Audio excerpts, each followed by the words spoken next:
नमस्कार दोस्तों, स्वागत है आप सभी का आपके अपने चैनल ए कंप्लीट क्लास में। तो आज की अपनी सेशन में हम बात करेंगे विश्व के सक्रिय ज्वालामुखी के बारे में। ठीक है, तो स्टेप बाय स्टेप चलेंगे और प्रॉपर जानकारियाँ लेंगे कि ज्वालामुखी के नाम, किस देश में है वो ज्वालामुखी और उसकी ऊंचाई मीटर में कितनी है। ठीक है, मीटर में ऊंचाई जानेंगे साथ में। तो चलिए बिना किसी देरी के स्टार्ट करते हैं आज का अपना सेशन, जो कि काफ़ी इंपॉर्टेंट है। ज्वालामुखी से काफ़ी सारे क्वेश्चन बनते हैं। ये जानकारी आपको एनसीईआरटी की बुक से प्रोवाइड की जा रही है। ठीक है, तो हम बात करेंगे सबसे नंबर 1 पे जो आता है वो आता है कोटोपैक्सी ज्वालामुखी। किस देश में है? तो इक्वाडोर में ये स्थित है। ठीक है, इसकी ऊंचाई 5,897 मीटर है। अगला है क्लू क्लूचेव क्लूचेवस्काया। ठीक है, ये रूस में है। इसकी ऊंचाई है 4,688 मीटर। फिर इसके बाद आता है वेंगेल पर्वत। ये अलास्का यानी संयुक्त राज्य अमेरिका में है। ठीक है और इसकी ऊंचाई 4,317 मीटर में है। कैमरून ज्वालामुखी। ठीक है, सक्रिय ज्वालामुखी। ये सारे सक्रिय ज्वालामुखी हैं गाइस। देखिए सक्रिय ज्वालामुखी के बारे में ही बात हो रही है यहाँ पे। देखिए विश्व के सक्रिय ज्वालामुखी। ठीक है, तो कैमरून इसके बाद आता है। तो कैमरून कहाँ पे है? तो ये देश कैमरून में ही है। इसकी जो ऊंचाई है वो 4,070 मीटर है।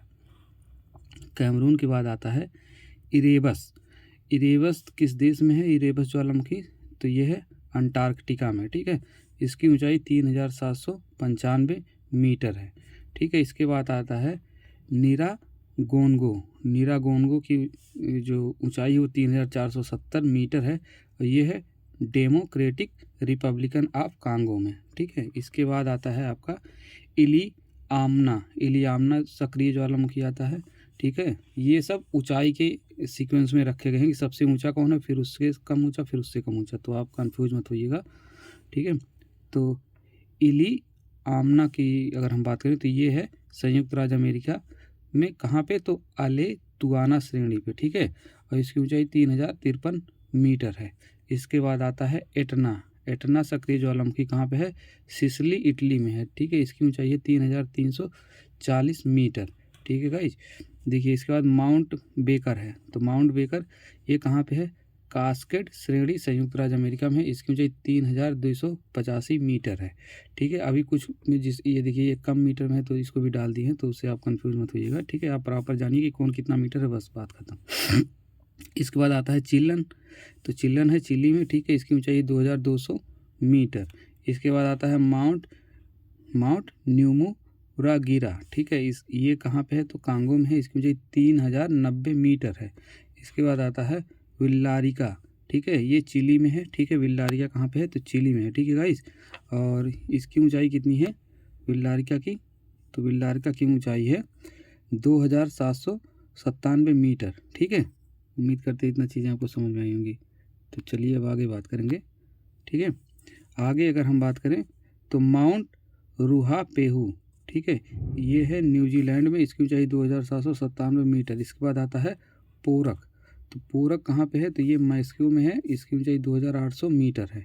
ठीक है, इसके बाद आता है आसाम। तो आसाम जापान में है। ठीक है, इसकी ऊंचाई 2,540 मीटर है गाइस। ठीक है, इसके बाद आता है आपका सेंट हेलेस पर्वत। ये संयुक्त राज्य अमेरिका में है। 2,530 मीटर ऊंचाई इसकी है। ठीक है, इसके बाद आता है नगाऊं रूहोए।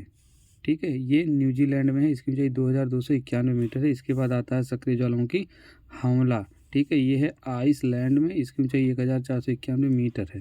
ठीक है, इसके बाद आता है आपका विसुवियस। इटली नेपल्स की खाड़ी में है ये। इसकी ऊंचाई 1,277 मीटर है। इसके बाद आपका आता है किलायू। तो किलायू गाइस ये है हवाई संयुक्त राज्य अमेरिका।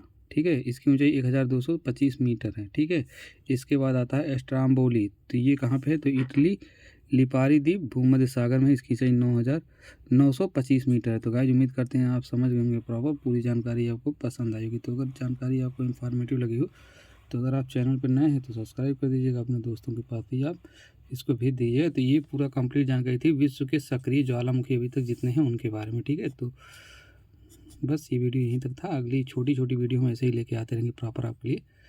ठीक है, तो चैनल पे बने रहने के लिए आप सब्सक्राइब कर सकते हैं। बेल आइकन भी प्रेस कर दीजिएगा। धन्यवाद।